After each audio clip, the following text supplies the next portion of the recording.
Ну ось, пан Срулік таки віджав гойдалку у Еліни Едуардівни і тепер сам на ній гойдається. Що, Срулік?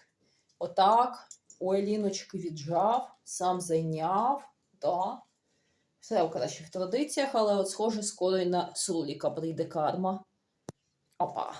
Що, Нора? Будемо Сруліка виганяти, да? Дімася, бідна, в шоці. Що це з котами? Що це у котів?